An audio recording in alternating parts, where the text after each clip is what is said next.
What the is wrong with this audio? Hold on. Let me fix it. Okay, I made it mono. So I had a very nice call with him. He called me up yesterday morning. We talked. I congratulated him on obviously doing a very good job keeping Israel safe. He's doing very well. He calls me on occasion. I think he wants my views on things. He's had very little cooperation from the White House, as you know. They didn't want him to do anything, and they would not be in the good position they're in right now if they listened to the White House, which I guess would be a combination of Kamala and Joe. They're not happy about that either, I will tell you. Israel's not happy about that. But we had a very good talk. It lasted for a while. I know him very well. And he'll call me on occasion. I haven't called him, no. He did. He told me that he was attacked at his village where he lives, a vacation area, and that he was attacked, but he was fine. You think Iraq should counterattack Iran? Well, we'll see what happens. He was asking what I thought, and I just said, you do what you have to do. So I said, you do what you have to do. Do you want to see Nikki Haley on the campaign trail with you? I think she is going to be. She's supported me. And, you know, we had a great primary. It was an unbelievable primary. It was the fastest anyone's ever gone, and it was by the most votes that anyone's ever had. And she wanted to join me, and I said, absolutely, I'd love to have. I want everybody's support. Well, you know, it's interesting. When I was at the Catholic dinner, the Al Smith dinner, the other night, it was very interesting. People from Lebanon came to see me, very religious people. And they said, please tell Israel not to stop. I was surprised. These were people that live in Lebanon. They have had a lot of problems with the people that were being so. I thought it would be the opposite. Please tell them to stop. They said, please let them continue. They actually, these are people that lived in Lebanon, very important people. So, look, here's the story. Ready? I'm going for a job right now at McDonald's. I really wanted to do this. Mr. President, welcome. Thank you. Now we know what he was talking about with the editing on the CBS interview, I You've guess. spoken out about the unethical editing of the Kamala Harris interview by 60 Minutes. Terrible. But you go a step further and you say CBS should lose its license. Why? Sure. Well, I've never seen anything like it. She gave a horrible, incompetent answer on a news program. It's not an entertainment program. They call it news. They say it's a #1 news program. And so she gives an answer that shows that she's or incompetent or something wrong with her. It's so bad that the people at CBS say, we're not going to do a little editing, like the word the, make it there, something. You understand? They take the whole ridiculous answer out, and it was a long answer, and replace it with a much shorter answer that she did having to do with a totally different subject, which also didn't make sense, but it wasn't as incompetent. The head of they the don't FCC, do that though, with me. The head of the FCC says we would never yank a license Really? Because a politician didn't like his or her coverage. Well, this isn't a politician. This is nothing. Wait a minute. She gave an answer. They took the answer. I said I've been critical of it. Listen to this. They took, just for your audience, you know about it. All right. They took the answer out in its entirety, and they put a completely different answer in that makes her look like she's normal, okay, which is about the best you're going to do. And I said, I think it's the worst thing she's done. Now, what we're doing is we're going to subpoena their records because we want to see how much else did she do. And I can tell you, I've done 60 Minutes many times, and they do with me different. They take sentences out. In other words, I'm more honored by that. But I'll have a paragraph that is a great paragraph, and they'll make it less good by just taking things out. But that's different. That you can sort of say they want to make the program shorter. You know, they always say, well, we want to shorten it up. They take a great paragraph and, you know, they make it okay. But What is the controversy about 60 Minutes interview?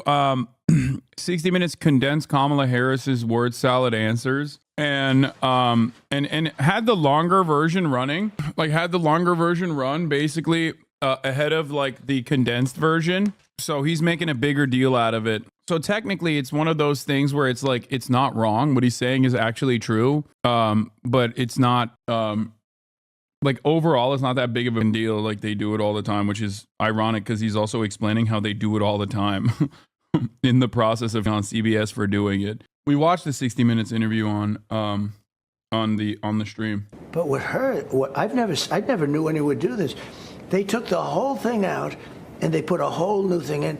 I've never seen anything. I think it's the biggest scandal I've ever seen for a broadcaster. It's the biggest 60 scandal. Minutes, no, I think 60 Minutes, I think it should be taken off the air, frankly. You posted this. And by the way, 60 Minutes, they also, when I had an argument with Leslie Stahl, now very famous, about the laptop, she said it was Russia, but I never got an apology. You posted the following. Kamala should be investigated and forced off the campaign, and Joe Biden allowed to take back his rightful place. Investigated for what? Well, it depends what you're talking about. Are you talking about 60 Minutes? No, these are your words, so Well, I'm asking you. let me tell you. They should look into it. Investigate. I'm investigated all the time. I'm the most investigated human being in history. They should investigate her. Look, on 60 Minutes, they That's so funny that like the Fox News guy's like, it's your words, Mr. President. What did you mean? He's like, come on, investigate it for anything. I'm investigated all the time. say it was her campaign that forced them to do that. So certainly that should be investigated. It sounds like you missed Joe Biden. No, I think Joe Biden was. I'm not a fan of Joe Biden, and I think he might have done better than her. I mean, if you take a look at the polls now, I mean, I can't tell you exactly, but it looks like I'm winning and winning pretty easily. But we'll see. You have to get out the vote. But no, I think what they did to Joe Biden was a threat to democracy. This made being a fan of you much harder, and you decided to do this in the week of relentless attacks against you. The optics are undeniably bad. Brother, why did you do that? I can imagine a state of mind that you must be in to actually shave your beard. How am I supposed to treat your nuanced analysis seriously when it comes from a baby face? How am I supposed to use your content as an alternative for right-leaning framing of global issues? This made being a fan of you much harder, and you decided to do this during a week of relentless attacks against you. The optics are undeniably bad. Everyone needs to calm down, okay? My beard grows back in literally 2 days. And yes, I shaved because I needed to look more white, okay? I'm getting a lot of relentless attacks as an Islamist, fundamentalist, extremist, all this. I had to be white for a little bit, okay? I'm not trying to get banned out here. I'm doing white face. You know, to use their term. He had 14 million votes. They went into his office. He had a debate with me. He didn't do well. His poll numbers went down, and that's okay. That can happen. And they went in and they said, you're not running anymore. We're taking it away from you. They took away the presidency of the United States. I don't even like using the word coup because a lot of people don't exactly understand what a coup is. They took away. But nobody they told ran him, against the vice president. Excuse me. They took away the presidency and they handed it there. Well, nobody ran because the whole establishment did it. It did it as a whole. The Democrat Party did. When you saw that, you've never seen anything like that. He won I mean, she was in the primary. You know, she was one of like 22 people. There were a lot of people. Last time, yeah. She was the first one to drop out. Get out because she did so badly. All of a sudden, she's running. So I'm not saying from my standpoint. I'm saying from his standpoint.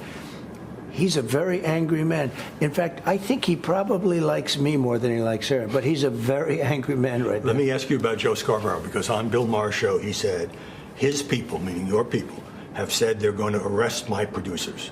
Oh, nobody said that. Look, Joe's a sick puppy.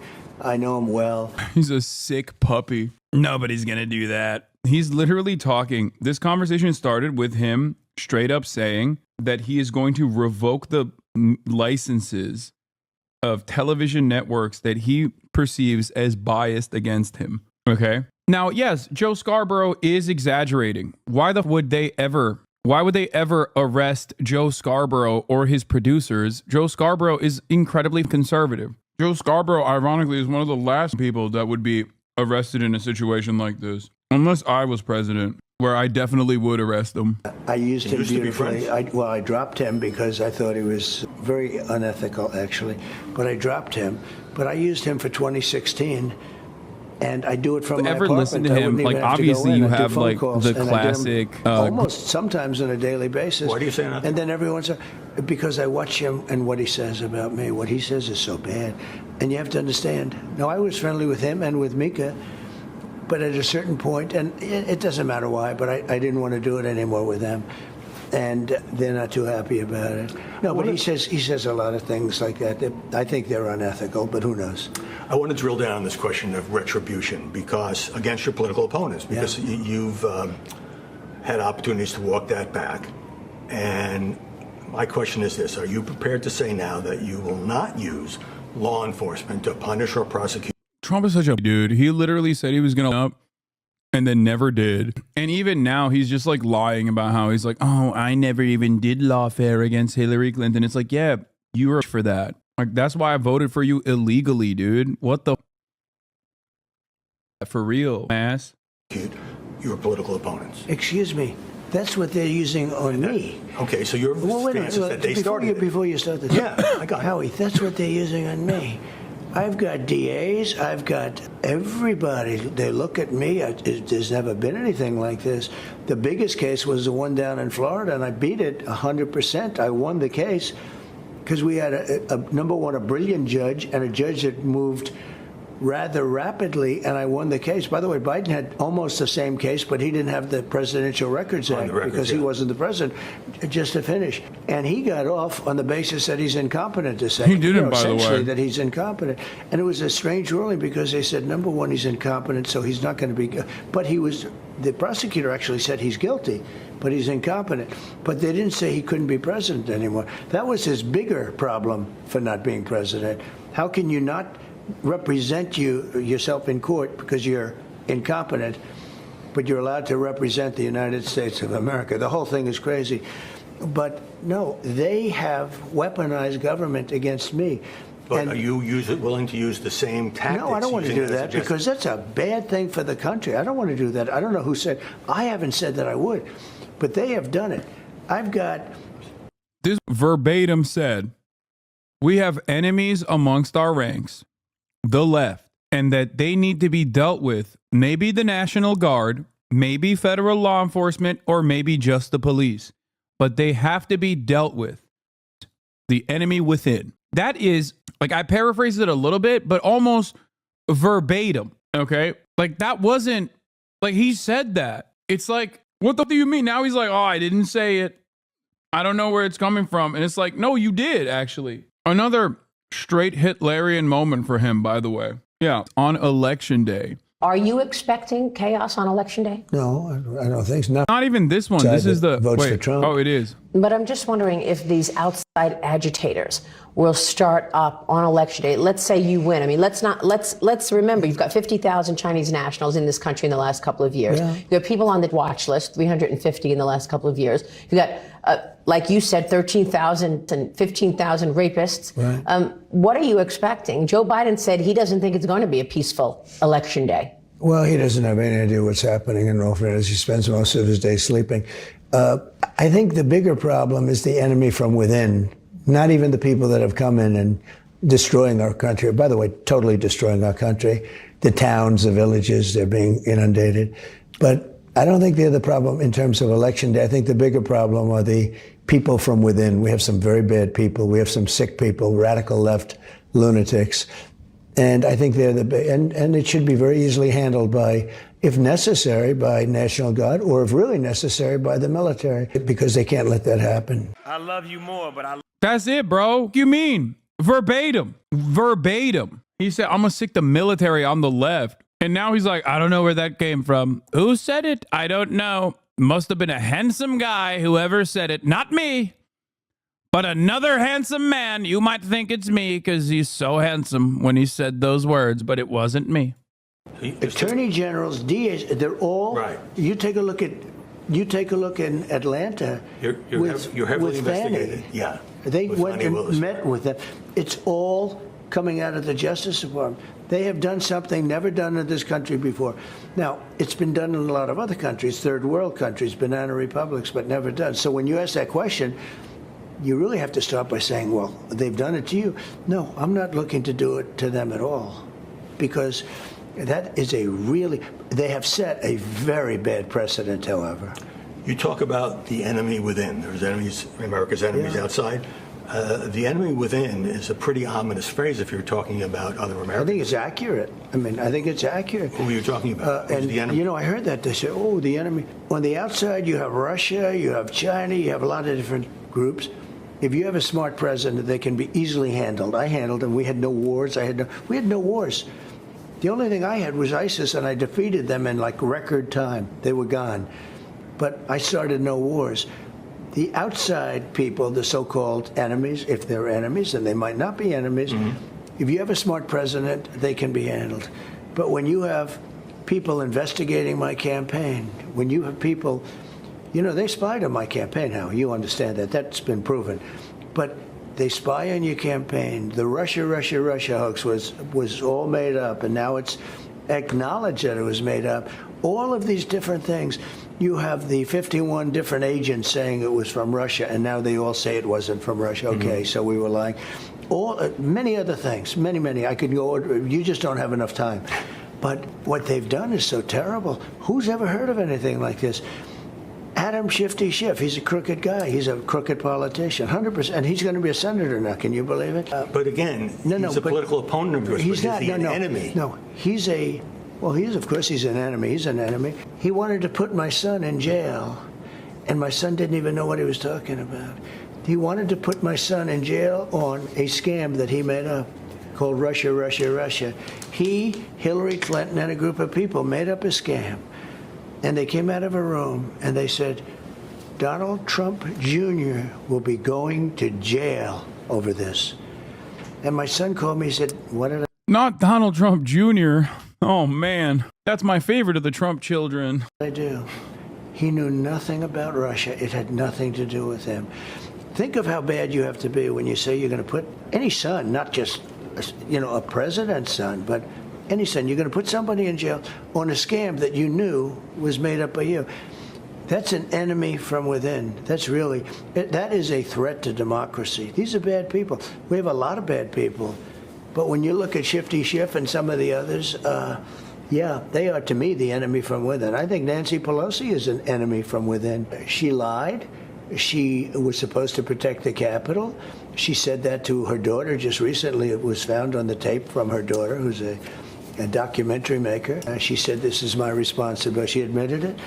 But I offered her 10,000 National Guard troop, anything she wanted. No, but she didn't take them. She should have taken them. And you wouldn't have had, you wouldn't have had. Protect the Capitol from what? This is the funniest argument because there is nothing consistent. Like you cannot, it just straight up doesn't make sense. Why would the Capitol need protection if it was a peace-loving day? A day of love. It doesn't make sense. January 6th, as we know it. By the way, if she took 500 people, you wouldn't have had it, let alone 10,000. Sure. So you actually give me a segue into my next question. I do have to say for the record that the spying accusation is in dispute. I know you don't believe that. What accusation? The spying accusation. But I don't think it's in. What's the deal with the Russia stuff? Yeah, I mean, there's a bunch of different parts of this Russia shit. But yes, Russia absolutely tapped into the Trump campaign. And the Trump campaign was enough to not only collaborate, but also quite literally do it openly. Specifically, what was it? Was it Mike Papadopoulos or whatever? Who bragged about it too. He was like, yo, dude, a bunch of Russian people said that they have dirt on on hello, I am Mike Slopadopoulos or whatever the guy's name was. Not George Slopadopoulos.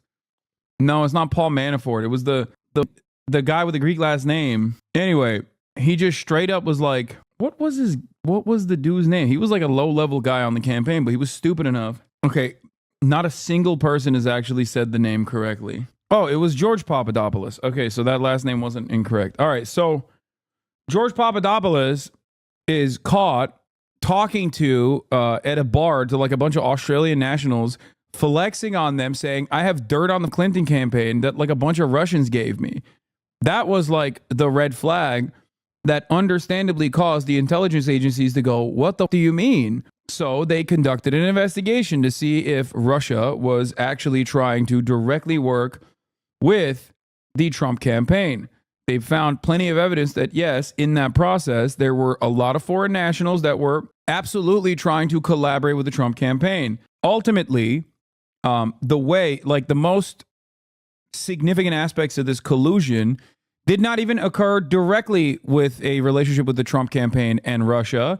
It happened with mass Facebook ads that they took out or fake groups that they created. Not a lot of money spent in that direction. And it wasn't as consequential as the way the media presented it as, but it doesn't matter.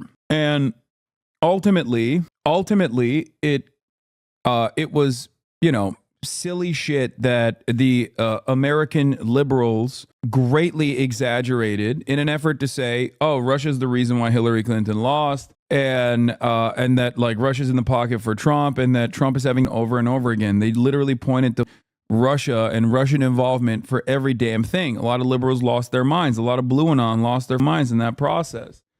The irony, of course, is that Israel was doing a shit ton more than Russia ever could even dare to dream in terms of election interference, but that's neither here nor there. The thing is, it was just found out that it was a much bigger deal than previously known, though, bro. No matter how big of a deal it is, it wasn't to the same degree or nowhere near the same severity. Come on, dude. Every single thing that Donald Trump did, Rachel Maddow would go on television and be like, it's because of Russia. Like, that's crazy. They were like, oh, Trump won because of Russia. No, it was a way to abdicate responsibility away from the dog shit campaign that Hillary Clinton ran and the dog shit decisions that the DNC made in terms of putting up a very unpopular, like overwhelmingly unpopular presidential candidate. If you are the most powerful nation on the planet, and your democracy is so fickle that it could be undermined by like a couple $1 million of ad campaigns that is like hyper targeted towards some of the silliest supporters of Donald Trump out there, then we do not have a democracy at all. We have the most fragile nation on the planet. If Hillary Clinton ran a normal campaign, this marginal change in the attitudes in certain swing states would not even be effective.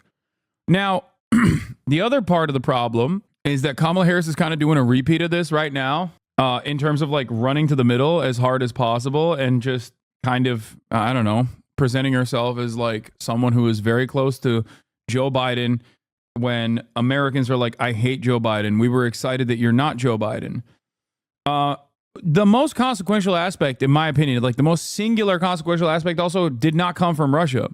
It came from James Comey when he reopened the Hillary Clinton investigation with that letter 3 days before the election. It was one of the most insane things I've ever seen. And the funniest part about it is liberals considered him to be a hero after the fact. He just dogged them, okay? It was insane. That was straight up more consequential for the election than anything else. Shake it the What is this? Watch a chicken rant? up. And then I'm going to let it marinate. Usually I let it marinate for like at least an hour. I like to let it sit in its own juices. Get the marinade and the spices acquainted with the chicken, right?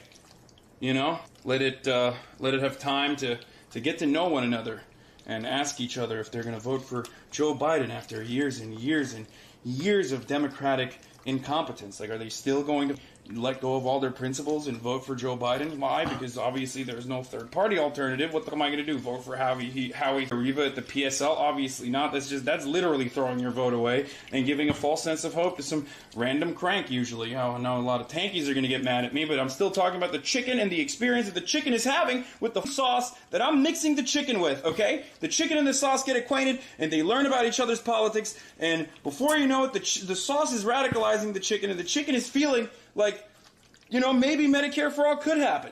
Maybe Medicare for all could happen. Why can't we have Medicare for all? I mean, all these other comparable nations, all these other OECD nations have Medicare for all, right? That's what the chicken is saying to the sauce when they get acquainted with one another in the fridge. Anyway, so yeah, you take the cap off, put it right on there neatly, make sure that it's airtight, and then put it right in the fridge. Shake it My guy, so many other meats out there, so many tasty meats. Yeah, except this is the most like high protein one. In dispute. Obama and Biden spied on my campaign. It was a long time ago. We're talking about the previous campaign. Maybe they're doing this campaign too. But so far it doesn't seem to be working. We were using boom bikes at his request. Just to clarify, 60 Minutes showed a promo clip of Vice President Harris giving one answer to a question on another show and then broadcast a different answer to the same question. Nancy Pelosi says she never received a National Guard offer from Trump on January 6th, though he was involved in some National Guard. This is so cowardly. The New York Times does this shit too. It's like, bro, bring that up in the conversation. The New York Times did this with the interview that they conducted with JD Vance, where they just like spent the last 10 minutes being like, here's all of the things that JD Vance just straight up lied to our face about. And it's like, dog, your job is to literally address it in the moment. Like, it's so annoying. Like, the reason why they do this is so that they don't get like in trouble, I guess. But our discussions in earlier days. When we come back, Donald Trump on the January 6th. Jesus, take the wheel. Would you ever have Quentin Blackwell on stream? I may or may not be her commenting this right now, lol. Okay, I don't think you are her because I have asked her to come on stream. Problem is, I need like a long ass time frame. Like I need to get it ready ahead of time because she always is like taking time off on the weekend, stuff like that. So yeah. And harsh criticism from two former generals he fired. And later, Brett Baer on his interview with Kamala Harris. Hey, it's Will Kane. Click here to subscribe to the Fox News. Early in-person voting. All right, let's look at Steve Kornacki, the khaki.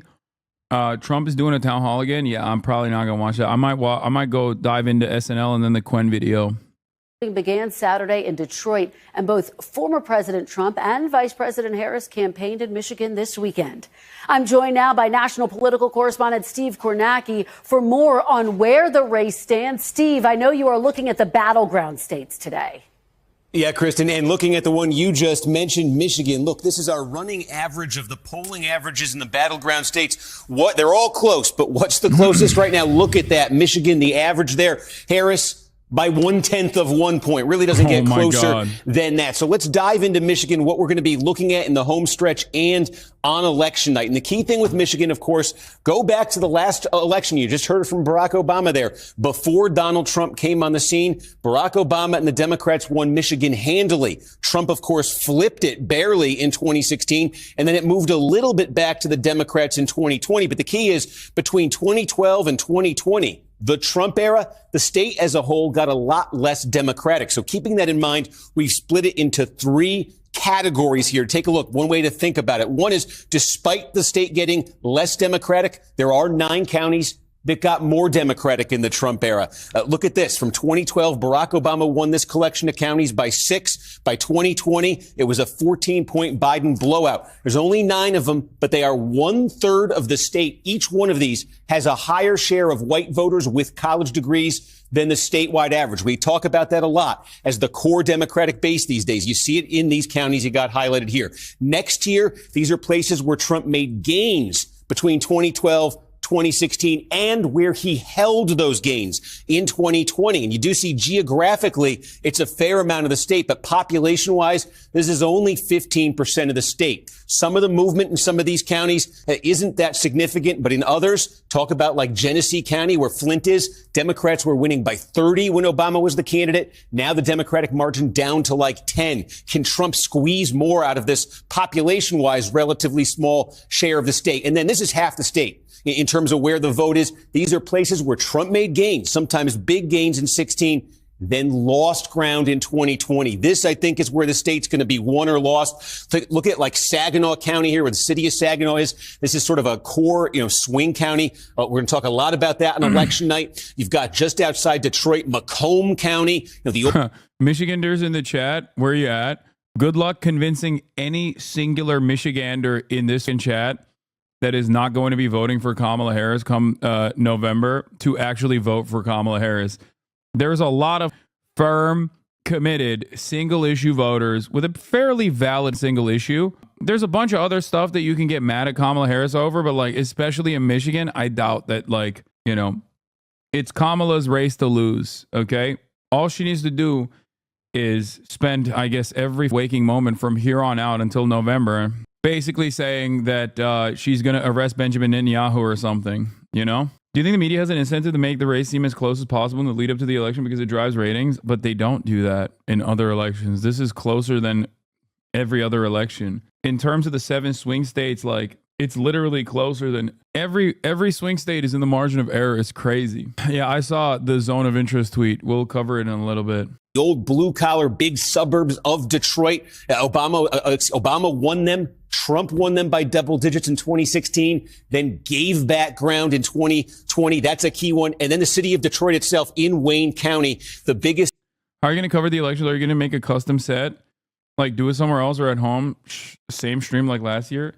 Yeah, of course I'm going to be at home, dude. What are you, crazy? Why would I be at Obsessed somewhere? No, I'm going to be at home. Dog, it's going to be like 12, 13, if not 16 hours of coverage. How the fuck would I do it not at home? I don't want to do a custom set. In the state within Wayne County, we're going to be looking at, the city of Detroit and the city of Dearborn. In Detroit, Democrats worried about black. My ass is going to be here firmly planted on my seat, running 3 minutes of ads at the top of the hour, telling you need to avoid those ads by subscribing, which you still can do, by the way. Okay? For $6 or free with a Twitch Prime. Here's a 3-minute ad break now. Black voter support, black male voter support for Biden. He's not Kai Cenat. He doesn't put that much effort. Oh, dude, what effort are you talking about? The effort is this, okay? You're coming. It's not like fanfare related to the election itself. Like, even if I were to completely dismantle my background and like rebuild it or some shit, it's not going to change anything. Like, my analysis is going to be the same, and you are here for that and not for like a cooler background, Yeah, the effort is me dealing with a bunch of dummies. Like, Kai is a incredible entertainer. He's fantastic. But the reality is, like, he's doing something very different than myself. You know what I mean? Like, there's a spectacle element associated with the content that I think is not that is not necessarily relevant in the political sphere. Biden, going to see Detroit will be a measure of that. In Dearborn, a large Muslim population. We're going to be looking on election night. Is that Israel-Palestine situation affecting the vote there, Kristen? Yeah, could potentially loom large over everything. Steve Kornacki, fascinating as always. Thank you. Thanks for watching. Stay updated about breaking news and top stories on the NBC News app or follow us on social media. Here we